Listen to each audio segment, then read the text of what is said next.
Mon nom est Élie Vance. J'ai 70 ans. Et pendant 38 de ces années, ma fille Nina a été le centre absolu de mon monde. J'ai construit ma vie autour de son sourire. Hier soir, elle s'est tenue dans mon salon tenant un billet de loterie valant 95 millions d'euros. Un billet que j'avais acheté. Elle et son mari ont regardé les numéros gagnants. Puis ils m'ont regardé et m'ont jeté dehors de ma propre maison sous la pluie battante. Ils pensaient avoir tout gagné. Mais alors que je me tenais sur le trottoir mouillé, le froid s'infiltrant dans mes os, j'ai juste souri. Ils avaient oublié de lire les petits caractères au dos du billet. Et ces petits caractères allaient leur coûter tout.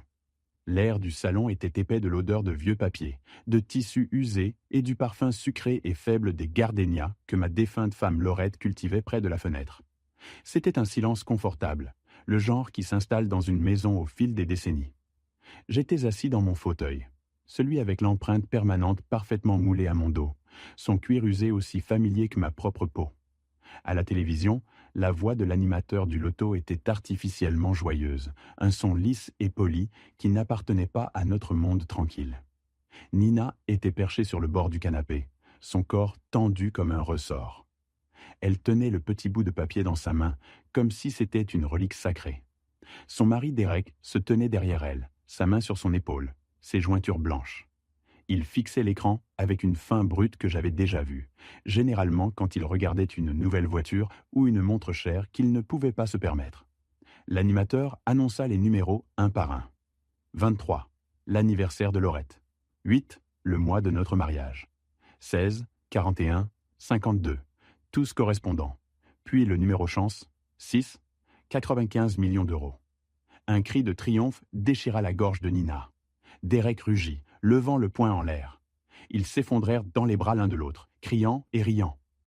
Je ressentis une vague de soulagement si profonde qu'elle faillit me faire plier les genoux. Je pensais que Nina pourrait enfin rembourser ses prêts étudiants et la montagne de dettes que Derek avait accumulées. Ma fille, ma petite fille, serait enfin libérée de l'inquiétude. J'avais tenu ma promesse à Laurette. Notre fille allait être bien. Mais alors le rire s'arrêta net, coupé comme si un interrupteur avait été actionné. Les expressions sur leur visage avaient changé. La joie avait disparu, remplacée par quelque chose de froid et calculateur. Derek me regarda, et son sourire devint un rictus. Il fit un pas en avant, s'éloignant de Nina comme pour créer une nouvelle équipe. Une équipe de 2. « Eh bien, Élie » dit-il en traînant sur mon prénom, sa voix dégoulinant d'un ton condescendant. « On dirait qu'on n'aura plus besoin de ta petite pension. » Les mots me frappèrent comme un coup physique. Pendant 2 ans, ma modeste retraite avait fait la différence entre garder les lumières allumées et sombrer. Je l'avais donnée chaque mois sans hésiter. Je regardais Nina, m'attendant à ce qu'elle me défende. Mais elle ne dit rien.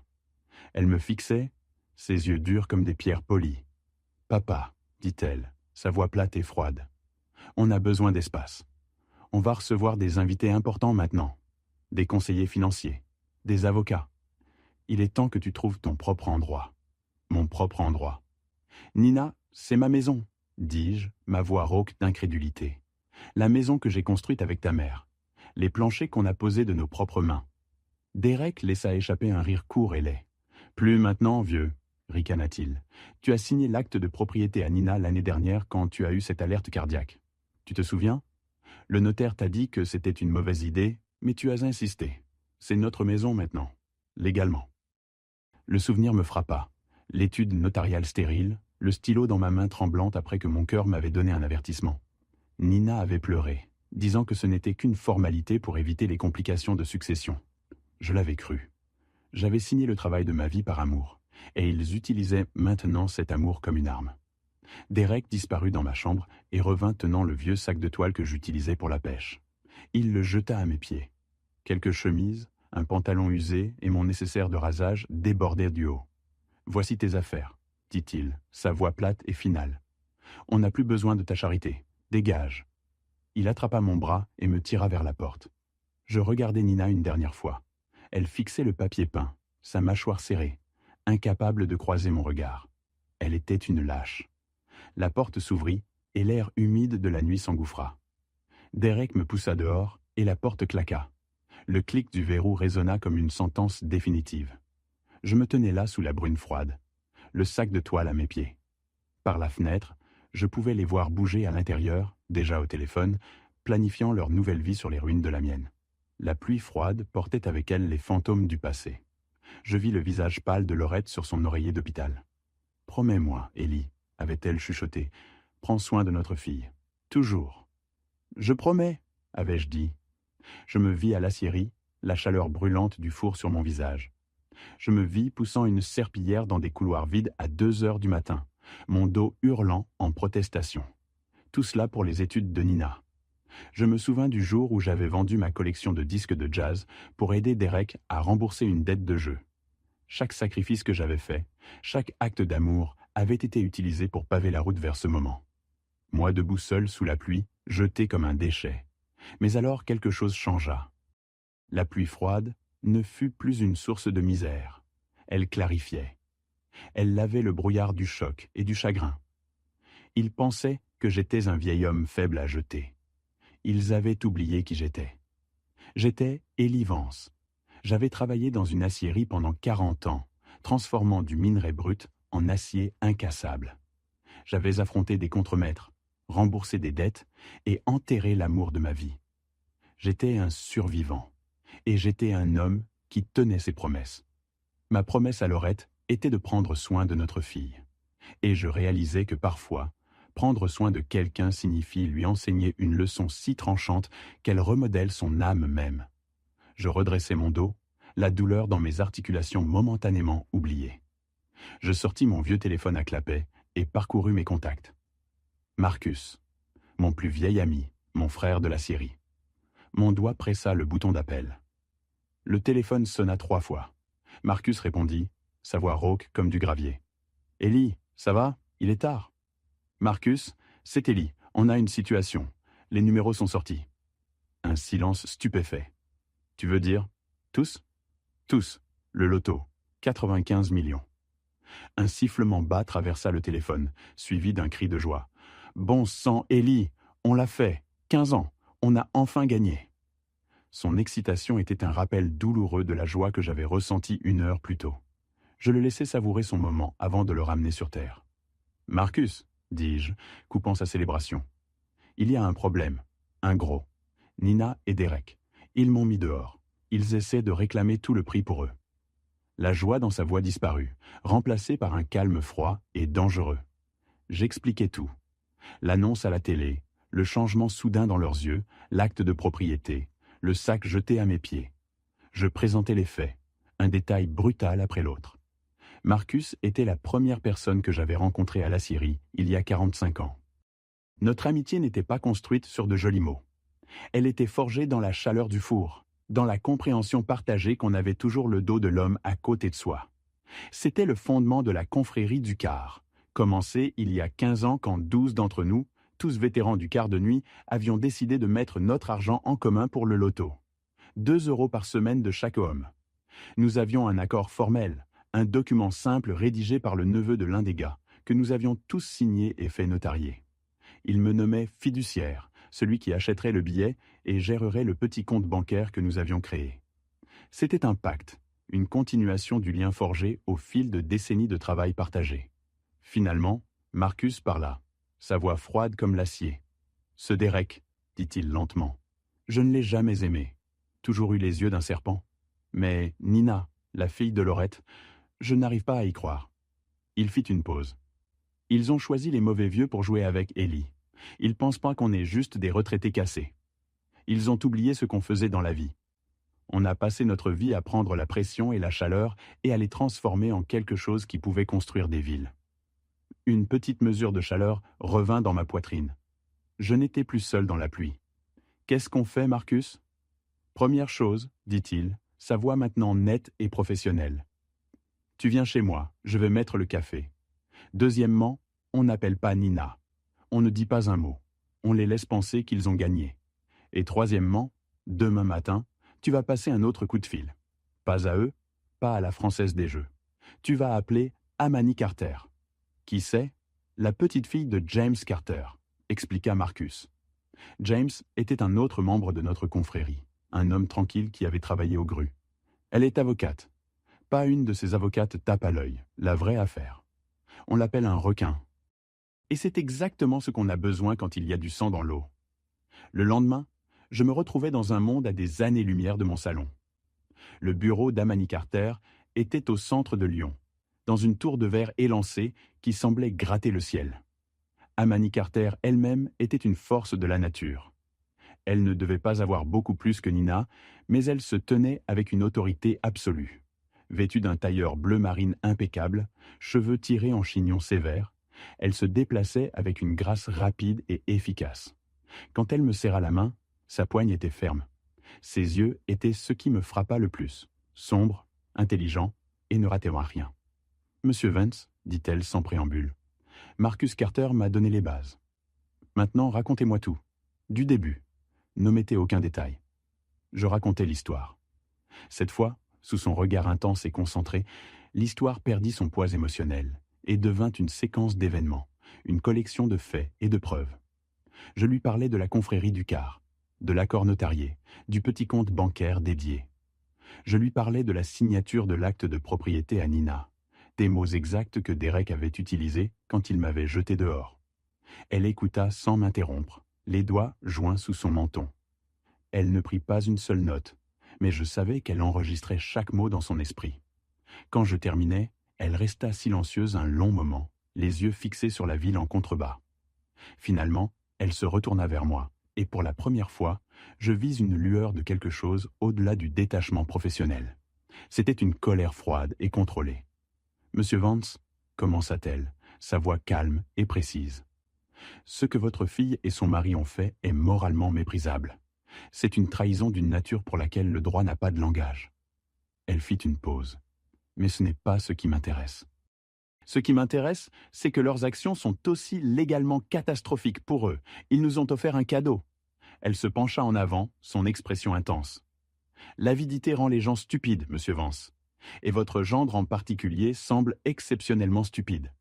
Ils croient que la possession du billet est tout. Ils ont tort. Le billet n'est qu'un reçu. La vraie preuve de propriété, c'est la trace écrite, l'accord, le schéma de comportement.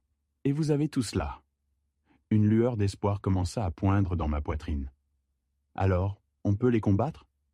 Un sourire mince et tranchant toucha ses lèvres. « Combattre, monsieur Vance ? Non. On va les laisser marcher dans une cage légale parfaitement construite et ensuite on va verrouiller la porte derrière eux. » Elle exposa la stratégie avec une simplicité élégante. « On ne fait rien pour l'instant. On ne les contacte pas. On n'alerte pas encore la Française des Jeux. On les laisse se rendre publics. On les laisse engager leurs avocats et leurs conseillers financiers. On les laisse annoncer leur victoire au monde. On les laisse commencer à dépenser de l'argent qu'ils n'ont pas. Chaque interview arrogante qu'ils donnent, chaque voiture de luxe qu'ils achètent à crédit est un autre barreau de la cage qu'ils construisent pour eux-mêmes. » Elle se leva et marcha vers la fenêtre, me tournant le dos. « Ils ont commis ce qui pourrait être considéré comme conspiration pour fraude. Ils ont exercé une influence indue pour prendre le contrôle d'un actif, votre maison.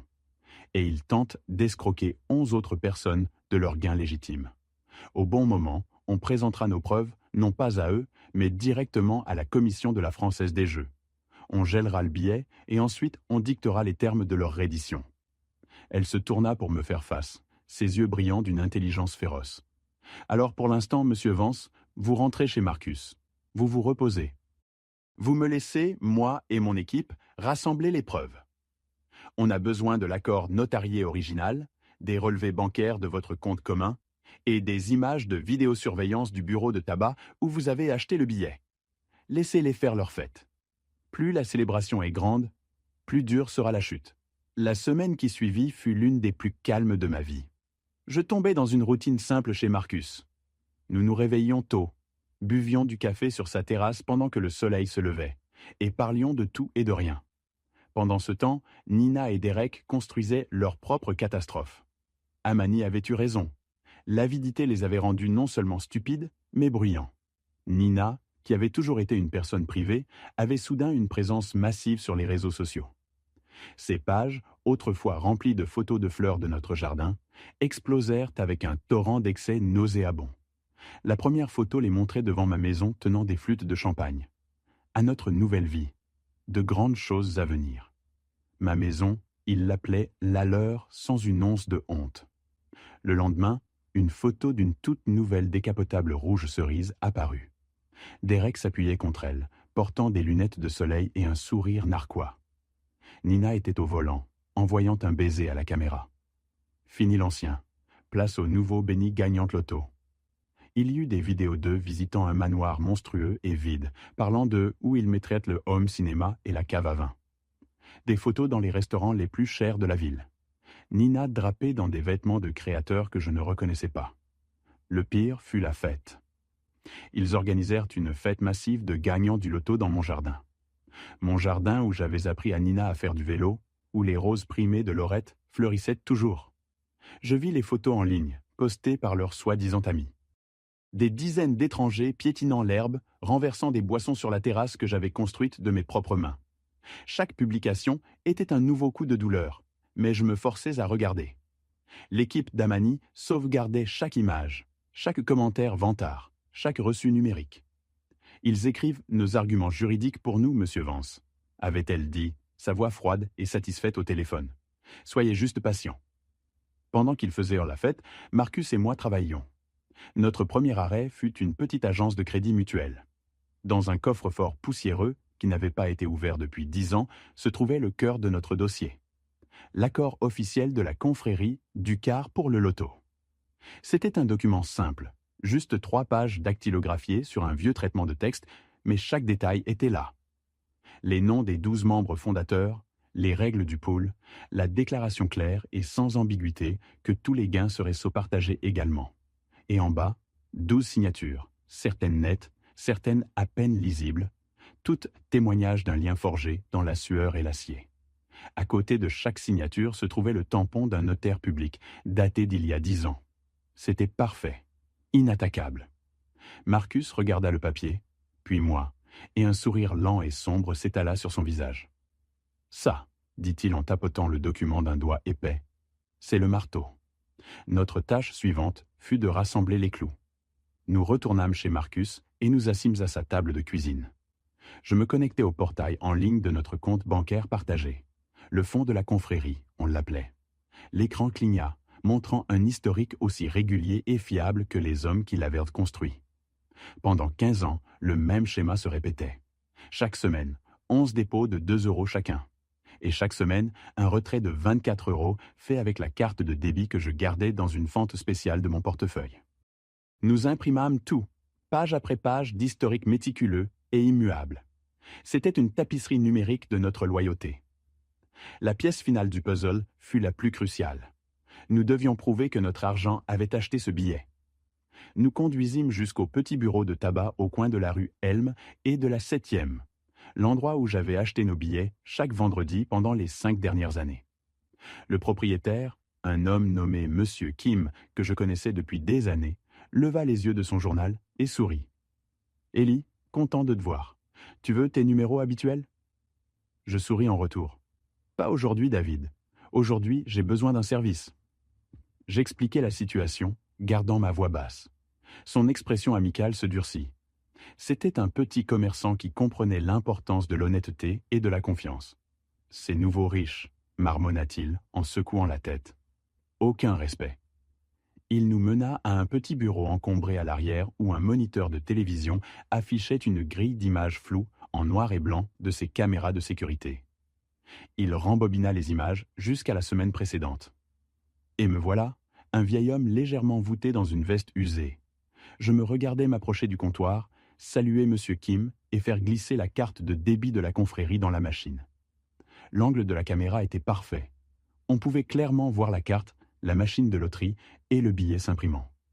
Je me regardais prendre le bout de papier, le plier soigneusement et le placer dans mon portefeuille.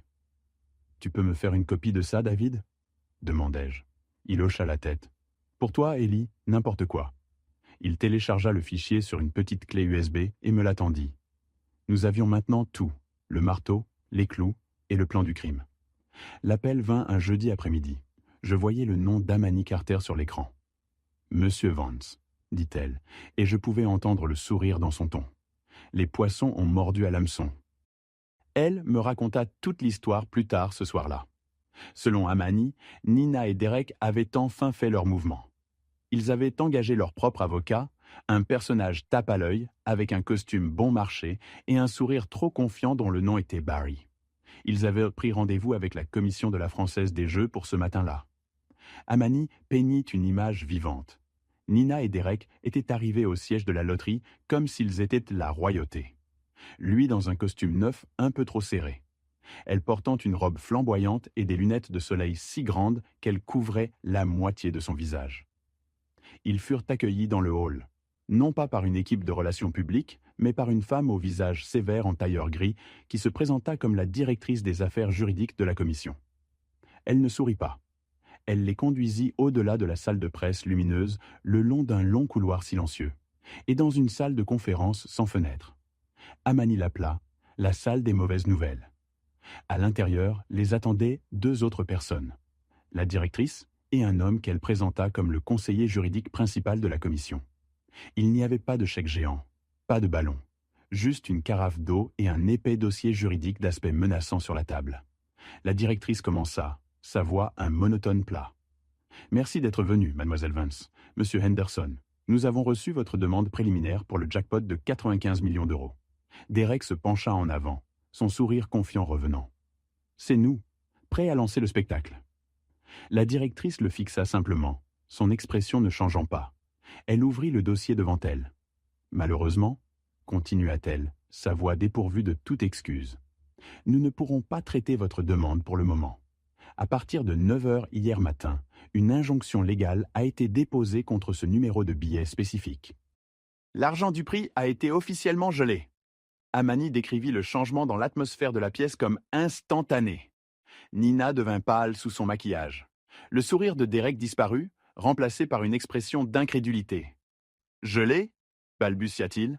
« Qu'est-ce que vous voulez dire, gelé ? C'est notre billet. On a gagné. » L'avocat de la commission parla pour la première fois, sa voix sèche comme la poussière. « Selon l'avis légal que nous avons reçu, il y a un différend de propriété significatif. Une réclamation a été déposée au nom d'une entité fiduciaire citant un accord notarié préexistant concernant la propriété collective du billet en question. Le jargon juridique était une arme délibérée, conçue pour les confondre et les submerger. Derek commença prévisiblement à tempêter. Quel fiduciaire ? Quel accord ? C'est n'importe quoi. Le nom de ma femme est sur le billet. On l'a juste ici. La directrice leva une main, l'arrêtant net. Monsieur, la possession du billet n'est pas le seul déterminant de propriété. La réclamation que nous avons reçue est substantielle et est soutenue par une documentation extensive. Jusqu'à ce que ce différend légal soit résolu, la commission de la Française des Jeux ne peut pas libérer les fonds. La panique s'était maintenant complètement installée. Nina était silencieuse, ses mains se tordant sur ses genoux, ses yeux grands de peur. Derek, cependant, devint rouge de fureur. Il commença à crier des menaces de poursuite.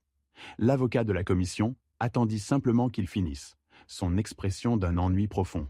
« Vous êtes, bien sûr, libre de poursuivre toute action légale que vous jugez appropriée. Je vous conseillerais de parler avec votre conseil juridique. Cette réunion est terminée. » La salle de conférence était au dernier étage, une boîte aux murs de verre qui semblait flotter au-dessus de la ville. La table était une seule dalle massive de bois sombre, polie si brillante qu'elle reflétait le ciel gris couvert comme un miroir noir. De notre côté étaient assis moi-même, Marcus et Amani Carter. De l'autre côté, leur avocat Barry entra en premier, costume bon marché essayant de paraître cher, montre en or un peu trop grande, et sourire n'atteignant pas ses yeux. Derrière lui venaient Derek et Nina.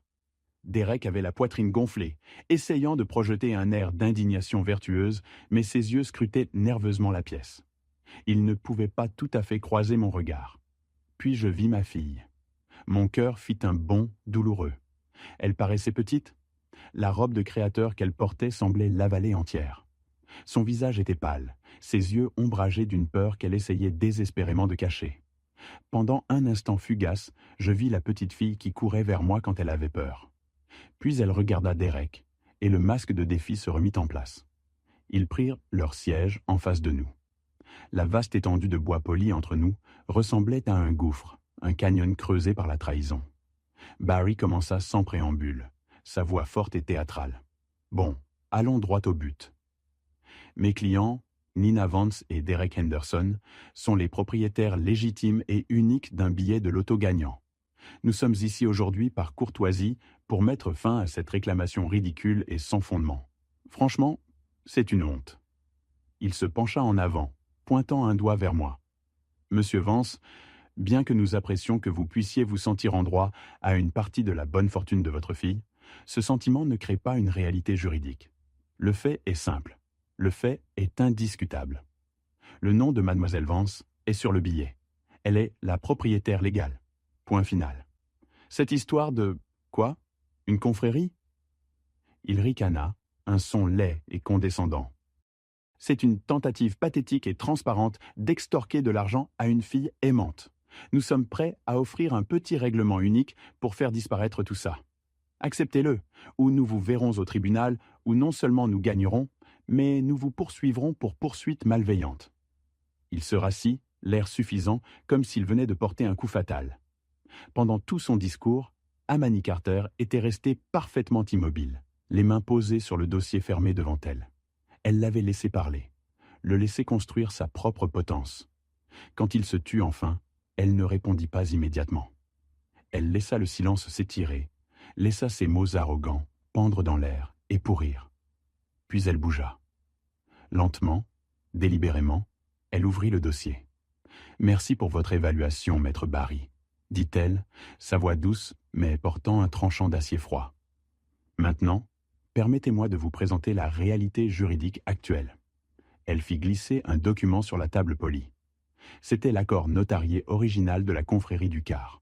« Ceci, dit-elle, sa voix s'élevant juste assez pour commander la pièce, est un accord de partenariat juridiquement contraignant signé et notarié il y a 10 ans par 12 personnes.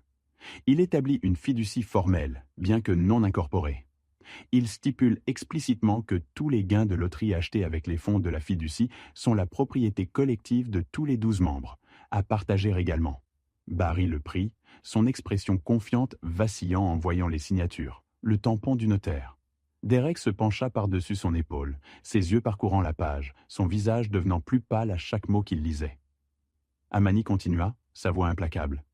Le billet en question n'a pas été acheté par un particulier. Il a été acheté par M. Vance en sa qualité de fiduciaire désigné de cette entité. Par conséquent, le billet n'appartient pas à un individu. Il appartient à la fiducie. Le nom de votre cliente sur le devant du billet est juridiquement sans importance face à un document notarié antérieur prouvant la propriété collective. Elle ne faisait que le tenir au nom de la fiducie. La couleur se drainait du visage de Derek. Il regarda Nina, qui fixait le document comme s'il était un serpent venimeux. Leur confiance commençait à s'effondrer, remplacée par le premier murmure glacial du doute. Amani ne leur donna pas le temps de se reprendre. Elle fit glisser une deuxième pile de papier, beaucoup plus épaisse. « Ceci, dit-elle, sa voix encore plus froide, est l'historique bancaire complet du compte dédié de la fiducie remontant à 15 ans. Comme vous pouvez le voir, il montre un schéma clair et ininterrompu de dépôt de 11 membres et un retrait hebdomadaire correspondant utilisé pour acheter les billets. » Elle tourna ensuite son ordinateur portable vers eux. Elle cliqua sur un fichier et les images de vidéosurveillance granuleuse en noir et blanc du bureau de tabac de M. Kim remplirent l'écran. Nous regardâmes tous le film muet de moi au comptoir, la carte de débit de la confrérie glissant dans la machine, le billet gagnant s'imprimant. « Et ceci, dit Amani, est la preuve vidéo que les fonds de la fiducie ont été utilisés pour acheter le billet gagnant spécifique à l'heure et au lieu exact où il a été vendu. Ce que vous avez ici, maître Barry, ce n'est pas un simple différend de propriété. Ce que vos clients ont tenté de faire, c'est d'escroquer 11 personnes de leur propriété légitime. C'est un délit. » Le mot « délit » resta suspendu dans l'air comme de la fumée. Barry, l'avocat tape à l'œil, était sans voix. Sa bouche s'ouvrait et se fermait, mais aucun son n'en sortait. Derek respirait lourdement, son visage un masque de rage et de panique. Mais Amani n'avait pas fini. Elle avait posé les fondations légales. Maintenant venait le coup brutal final. « Mais au-delà de la fraude, dit-elle, sa voix maintenant remplie d'une colère juste et silencieuse, il y a la question de l'intention, du caractère. » Elle cliqua sur un autre fichier sur son ordinateur. L'écran changea. Il montrait maintenant une galerie d'images, les publications sur les réseaux sociaux de Nina. Les voilà souriant devant ma maison. Derek appuyé contre la décapotable rouge. Des photos de leur fête somptueuse, des étrangers buvant dans mon jardin, des captures d'écran des acomptes qu'ils avaient reversés pour un nouveau manoir, des reçus pour vêtements de créateurs, tous datés des jours après qu'il m'ait jeté dehors. Pendant que les autres membres de cette fiducie, dit Amani, sa voix basse et puissante, des hommes dans la soixantaine et la soixantaine-dix, des hommes qui vivent avec de petites pensions après une vie de dur labeur, attendèrent patiemment, vos clients faisaient une orgie de dépenses. Ils dépensaient de l'argent qui ne leur appartenait pas. Ce n'est pas seulement la preuve d'une intention de frauder, maître Barry. C'est la preuve d'un manque de respect profond et stupéfiant, d'un niveau d'avidité à couper le souffle. La pièce était totalement silencieuse. Nina finalement se brisa. Un sanglot s'échappa de ses lèvres. Elle couvrit son visage de ses mains, ses épaules tremblant. Derek fixait juste l'écran, son visage d'une pâleur spectrale. Les images de sa propre arrogance le condamnaient. Les arguments juridiques étaient terminés. Amani avait démonté leur monde pièce par pièce. Maintenant, c'était mon tour. Je me penchai en avant, mes mains à plat sur la table. Je regardais directement ma fille, la forçant à baisser les mains et à croiser mon regard. « Ma fille », dis-je, ma voix coupant à travers le silence. « As-tu au moins lu le nom qui est sur ce billet de loterie ?» Elle me regarda, confuse, son souffle s'accrochant dans un sanglot. « C'est mon nom », balbutia-t-elle, sa voix à peine un murmure. « Mon nom est dessus. » Je secouai lentement la tête. La dernière pièce du piège était sur le point de se refermer. « Non, » dis-je, ma voix calme mais ferme. « Tu as lu ton nom. Tu n'as pas lu les petits caractères au dos. Tu étais tellement aveuglé par les chiffres sur le devant que tu n'as même pas pensé à le retourner. » Je tendis la main dans mon propre portefeuille et sortis une photocopie du dos du billet. Je la fis glisser sur la table. Je l'ai signé, Nina, au moment où je l'ai acheté, juste là sur la ligne de signature. Ils se penchèrent tous pour regarder, et là, dans mon écriture ferme et familière, se trouvaient les mots « Élie Vance, fiduciaire de la confrérie du Quart. » Ton nom sur le devant était juste pour le tenir, Nina, dis-je, la tristesse de tout cela me lavant enfin. Je l'ai mis là parce que je te faisais confiance. J'allais le mettre dans le coffre-fort le lendemain. Je te faisais confiance avec tout. C'était ça, le coup final. Ce n'était pas un argument juridique. C'était une déclaration de fait, une déclaration de ma confiance et de sa trahison absolue. L'effondrement fut total. Barry, l'avocat, se laissa juste retomber dans sa chaise, son visage cendré. Il savait qu'il était battu, complètement et totalement. Derek frappa du poing sur la table, un geste pathétique et impuissant d'un homme qui avait tout perdu et savait que c'était sa propre faute. Et Nina, elle fixa juste la photocopie, ma signature. Un gémissement bas et guttural s'échappa de sa gorge, le son d'une âme se brisant. Elle avait été si sûre de sa victoire, tellement enveloppée dans son avidité, qu'elle avait négligé le détail le plus simple et le plus fondamental. Ils n'avaient pas seulement perdu l'argent, ils avaient tout perdu.